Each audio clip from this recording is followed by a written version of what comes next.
Remember back in '94? You're about to get your chance. Whoop! Where'd he go? Oh man. Poor Brian Russell, that broke his ankles. Alright, we're recording. So hi you guys and welcome to my channel. I'm back with a new reaction video. You guys have requested me to check out this video that is called 5 Times Michael Jordan Sought Revenge. So yeah, I'm not gonna ramble. Let's get straight into this video. Alright, you guys. Just get out of here. Break the man. Come on, man. Get him out of here. Get him out of here. Move out of here. Get him out of here. Okay, intro. There's nothing like some good old revenge. It leaves you with a satisfying feeling like you're on top of the world. And Michael Jordan certainly has had his fair share of that experience. When you tick him off or provoke him in any way, he turns psychotic. Once you poke the bear, it's too late. You better believe he's going after you. You motherfuckers will be playing basketball in Pelican Bay when I get finished with you. I'm the man up in this piece. Denzel King Washington, Kong right? ain't got shit on American me. Gangster. So sit back and relax as we go through some of the best Michael Jordan revenge stories. Contrary to popular belief, Jordan does have the ability to get along with his opponents. He didn't feel like being intense all the time. Playing golf was his go-to off-the-court activity and didn't mind if a player wanted to tag along. But that hospitality wasn't fooling Jeff Van Gundy. Van Gundy said that MJ would befriend his opponents, making them think that he's a nice guy, just to gain a competitive advantage. His way is to befriend them, to soften them up, make them feel like he cares about them, and then he goes out there and No, physically what did he do? This guy's hurt. This face, he's hurt. What happened? tries to destroy him. And if Van Gundy thought that he could get away with that without any consequences, he was wrong. He made those comments the day before his New York Knicks were about to play the Chicago Bulls, and the next morning, his quotes were all over the Chicago newspaper, and that's when Jordan saw what he said, and that only gave him extra motivation to go out there and destroy. It was January 21st, 1997, Knicks visiting Chicago. Once the ball was thrown up in the air, it was time for some sweet revenge. Michael had a personal vendetta for Van Gundy. Shot less than 40%. Jordan gets his first of the night. I think he felt he got pushed a little bit. Crazy assist. Michael Jordan with the assist, and then he glanced over at the New York bench at Jeff Van Gundy. Fourth quarter, 1:10 to go. Jordan in the post over Houston. Oh, look at this one. Jordan jawing with Jeff Van Gundy. Jordan was cursing at Jeff Van Gundy during the entire game. Jordan with 49. Jordan now has 51. And he is screaming at Jeff Van Gundy. No. MJ ended the game with 51 points, doing exactly what he planned to do. He was unstoppable, but he wasn't done yet. It was said that immediately after the game, he ran to find Jeff Van Gundy once again and continued to curse him out in the tunnel. Wow. Then, Van Gundy tried to backtrack what he said during a post-game interview. What's that now? I couldn't hear you. regret saying some of the things throughout the course of the week about Michael Jordan. I didn't say anything this week about it. What did you say to him after that last basket? Some choice words. Can you give us a clean version? No. What did he say? Hold on, I'm sorry. I need to hear this. Choice words. What did you say to him after that last basket? Some choice words. Can you give us a Yeah, clean hear what he's version? saying. No. Now, you would think that George Karl would learn from Van Gundy's mistake, considering this matchup was only 1 week after that Knicks game. You know, a few weeks ago, Nick coach Jeff Van Gundy, in effect, called Michael Jordan a con man. He reacted with a 51-point game. Well, this week, as you've seen in the pregame, George Karl said Michael Jordan was playing as if he didn't want to get hurt. I asked Michael about that, and he said George Karl is just playing mind games. As you just heard right there, earlier that week, as George Karl's Supersonics were getting ready to face the Bulls, he said that Michael Jordan basically became a jump shooter in order to avoid getting hurt while driving to the hoop. And he went on to say that Jordan changed his game because he could no longer fly to the basket for dunks, and that he was holding back in order to protect himself in the later stages of his career. The air has gone out of Jordan's game, and Michael did not hesitate to quickly respond. Quote, "I'm not scared to go anywhere on the court. When teams give me the jump shot, I'll take it. If they take away the lanes, I'll go for the jump shot." And Ron Harper had some advice for Karl. "If I was Coach Karl, I'd be quiet. To say anything about Michael's game is ridiculous." Even though Michael did get his point across verbally, you know he wasn't finished with George Karl yet. It was February 1st, 1997, about 8 months after the Bulls defeated Seattle in the '96 finals. And right out of the gate, instead of falling for the trap and driving to the basket like Coach Karl wanted, Jordan did the exact thing Karl was talking about: shoot multiple jump shots. MJ was on fire, even shooting a half-court shot right in front of George Karl. Across the midcourt line. Michael Jordan from midcourt.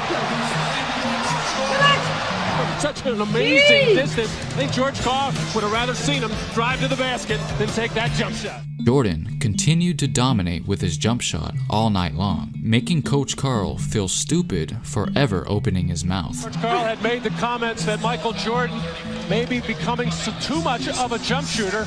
Well, here's a jump shot on a little hesitation move over Hersey Hawkins, and just a little look over towards the bench and backing up to say, "There's your jump shot." Eventually, it was getting ridiculous. Jordan could not be stopped, as he ultimately ended the game with 45 points. Michael, now, the statements by George Karl saying that you're playing, trying not to be hurt, was that motivation for you today? You know, I think Karl, what he's saying is, more or less trying to get me to go to the hole. I'm going to shoot my jump shot. Defense will give me the jump shot.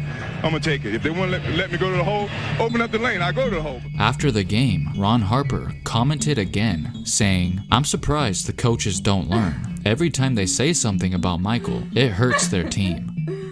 Well, this next coach, John Calipari, actually did learn to keep quiet. He saw what happened to the last two coaches and wanted none of that.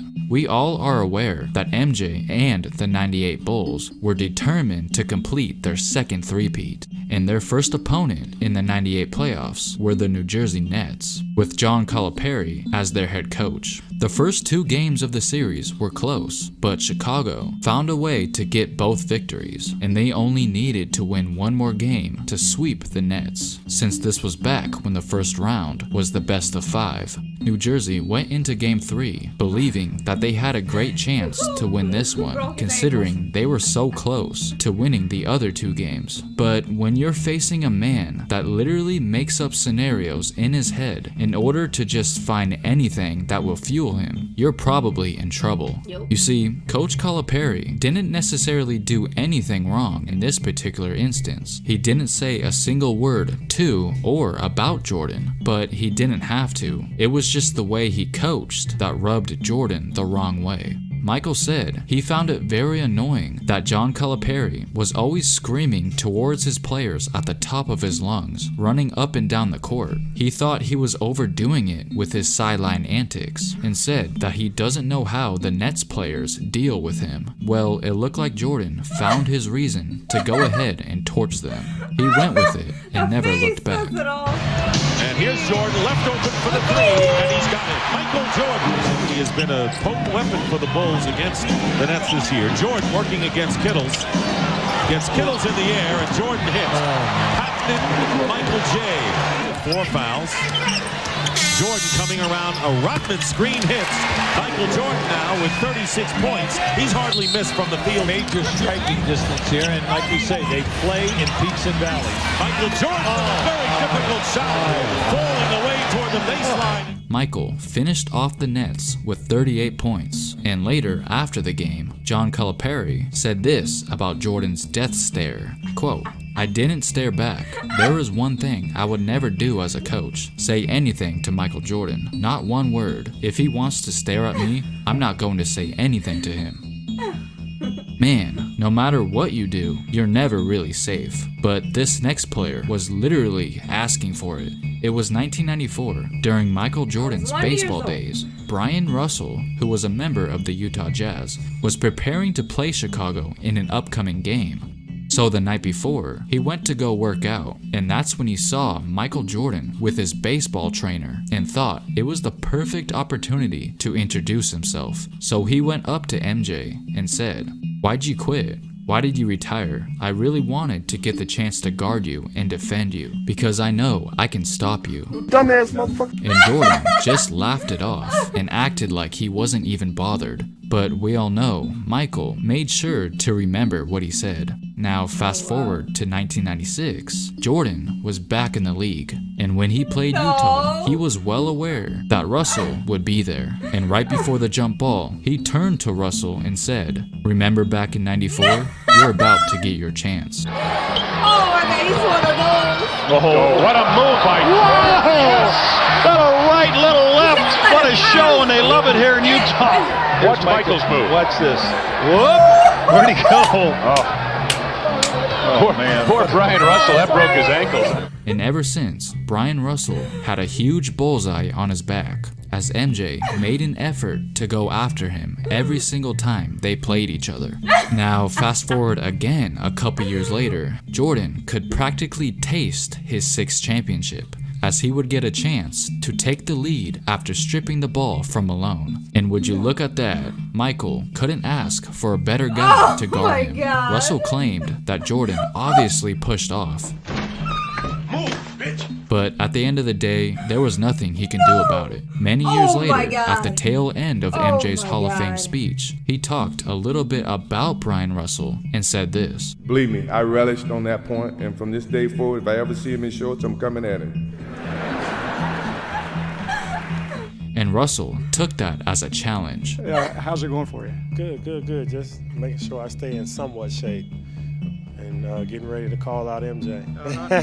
You and Michael on this court, you spot him 6, game 7. Who wins on this side? I'll whoop his ass. That's it. Hands down. Okay, last one. When MJ arrived on the scene, he was like nothing we've ever seen before. He had stardom written all over him and effortlessly made the All-Star team as a rookie. But what was supposed to be a special night for the young kid turned out to be ruined by what is now known as the infamous freeze-out. It's been said that allegedly Isaiah Thomas came up with a plan to not pass Jordan the ball on purpose and convinced all the other players to do the same, which seemed to have actually worked considering Jordan only scored 7 points for the whole night. Some people say that everyone was jealous by all the attention MJ was getting and they found him very arrogant. And others say it was because MJ was more beloved in the city of Chicago than Isaiah was, who is a Chicago native. Either way, they did not want Jordan to be the star of the All-Star game. And it looked like Jordan took it personal, because just 2 nights later, the Chicago Bulls' very first opponent after the All-Star break was the Detroit Pistons. And Michael absolutely went off, putting up 49 points, 15 rebounds, and 5 assists. And from there on out, Michael played possessed whenever he faced Detroit, forming a rivalry. But Jordan and the Bulls kept coming up short in the playoffs. They just couldn't seem to get past the Pistons until finally, in 1991, they swept them, causing Isaiah and the rest of the team to walk off without shaking hands. And MJ took that as a slap to the face. And a few months later, Isaiah would learn to regret that decision. In the summer of 1991, the members of the USA Basketball Committee took note and remembered the unsportsmanlike move Isaiah did and decided to leave him off of the 1992 Olympic team, now known as the Dream Team. At first, many were confused about that decision, but then it all started to make sense. Because it was rumored that Michael orchestrated the whole thing by saying that he would only play on the team if Isaiah was not on the team, getting some sweet revenge with his own little freeze-out. Who knows this though? Alright guys, I know there are several more Michael Jordan revenge stories out there, but this is where I'm gonna end the video. So make sure to comment down below what your favorite one was, and don't forget to like and subscribe. Thanks. Which one is your favorite one? I have the original video down in the description. This was a good one. Like, comment, subscribe, all the good stuff if you guys enjoyed. Thank you so much for watching. And yeah, I will see you guys in the next video. Bye.